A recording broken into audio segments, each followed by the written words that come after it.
What's up, folks?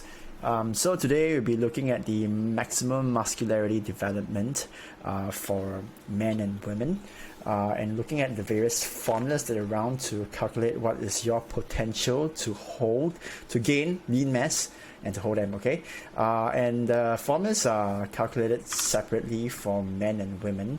I'm going to skip some of this where he's talking about the wrist circumference for men and women to see if you are, a small, medium, large frame and what your ideal body weight is. But I think actually this, ideal body weight actually differs, right? Some people prefer to be a lot more skinny. What their ideal standards are different.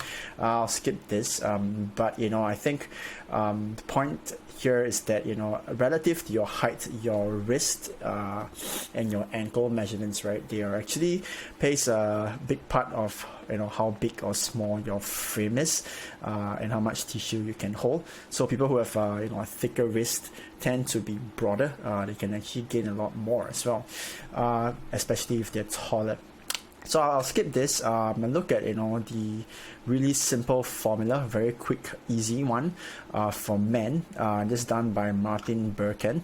Martin Berken is the author for Lean Gains. I followed his guide a long time ago, and he came out with this formula, which I think actually does not really go very far. It's calculated very easily, taking your height, right, and just minus 100, right.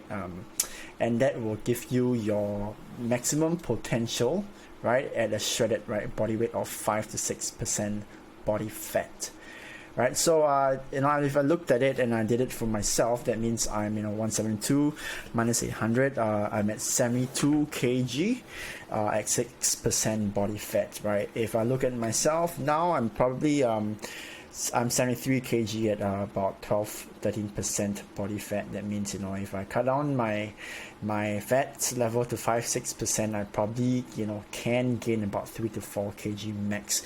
Pretty accurate, considering I've been training for a long time as well, as a reference. And actually, yeah, I have really small wrists. Genetic potential to gain lean mass is not very high. So that's really quite a simple, easy way, fast, free to do. And if I've kind of done up a Google Slides sheet here, where you key in your height, body weight, and body fat percentage, and looks at your current fat-free mass. Okay, with that, you can actually then compare with this formula and look at the difference and how much you can gain. Of course, beyond the first 3 years, maybe a good 3 to 4 years of beginner newbie training, weight. Lean muscle mass that you can put on is really quite slow, right? So in fact, if you look at it, according to the formula by Alan Aragon, that's online, is the study here, is that for the rate of muscle gains, right, of course the beginners have it really good at 1 to 1.5% body weight per month, and as you go up to intermediate, resistance training, you actually have less and less, right? Of course, that also depends on the stimulus that you give to your body for working out. So anyway, not dwell on this. Today we're going to be exploring the muscular development potential for men and women. There's also the Eric Helms formula. Eric Helms is pretty well known about his work on weight loss and lean muscle mass. He's a bodybuilder as well as a doctor himself. I think it's a PhD, right? So what you have here, right, if you go to the site, you can just key in your height, your weight, and your body fat percentage. So how do you know your body fat percentage, right? If you are really experienced at looking at how much body fat you have and what percentage it is over time, you can gauge based on your abs, right? If not, the sure way to do it is you could do it with a body fat caliper, right? The clip. I recently bought a digital one, pretty good to use. Otherwise, you can use the bioimpedance analysis. That is the one they do on the scale, but not so accurate because it changes throughout the day. If you're gonna take that measurement for body fat, I suggest that you do it every morning. Maybe for within a week, and you take the average body fat percentage, because the bioimpedance, right, which is done through the weights, the weighing scale, it varies according to how much fluids you have. If you have bloating, that worsens things, it makes it less accurate. So the best thing to do it is first thing in the morning when you're kind of dry, right, and you're assuming you're not drinking water throughout the night as you sleep. So the other one, right, for men as well, which is Casey, but I quite like this because it's really detailed. You just key in your height, right, and what was this? The ankle. This is, yeah, you actually need to look at your ankle measurements and your wrist, and then, you know, after you punch it in, it tells you what your max lean body muscle mass is, okay. And what's your estimated max muscle measurements, you know, at your extremities, your chest, neck, thighs, and so forth. I think this is fairly detailed. It is pretty accurate for me, looking at it. Yeah, and if this is true, I am already nearing my limits, right? And I think it is, right, empirically.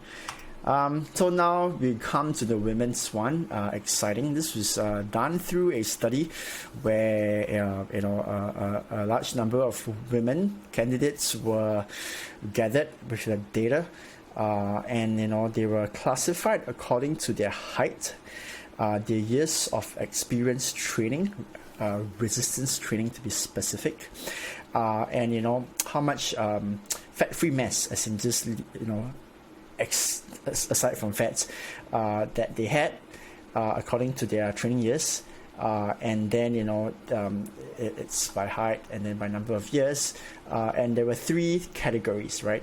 Mainly, okay, I want to exclude this one because they found out, like, through the data, right, that the women who were outliers, who belonged to the genetic elite, were female bikini and bodybuilders, right, which meant that they would probably be having a history of PEDs or steroids, which isn't really representative of normal natty trainers. So if you look at this, right, if you're looking at your height of 170 cm, and you trained within 2 to 3 years, fairly fresh, and then your fat-free mass, okay, and at 22% body fat, which is fairly lean at 22% body fat. What does 22% body fat look like? Right, let me scroll and see if I can come up with a reference. I have some pictures.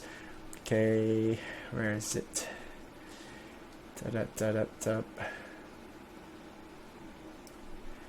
Okay, 22% body fat, right? This one, okay, decent, right? It's something that is sustainable and easy to maintain, just like for men, at about 15% body fat, right? So let's go back to the graph. Where is it? Okay. So I took this data, it was actually in inches, and for the height, and the weight was in pounds, so I made it in kg. So I think what's fair here is, if you're a beginner, you look at this range. If you have been intermediate and more, this is a better column to refer to according to your height, as well as the if you could also be have a better gene pool, as you're more gifted in gaining muscles, and as a beginner you may already be here. Okay, so if you look at, I think the important thing to look at here is reference to how much body fat percentage you are gauging. As I said, do whatever is easier for you. I think the better standard of measure is using the fat calipers. So I just leave this here. I will probably screen grab this and leave a link to the Google Sheet for the measurements for this. And I hope you enjoyed today's content, and cheers.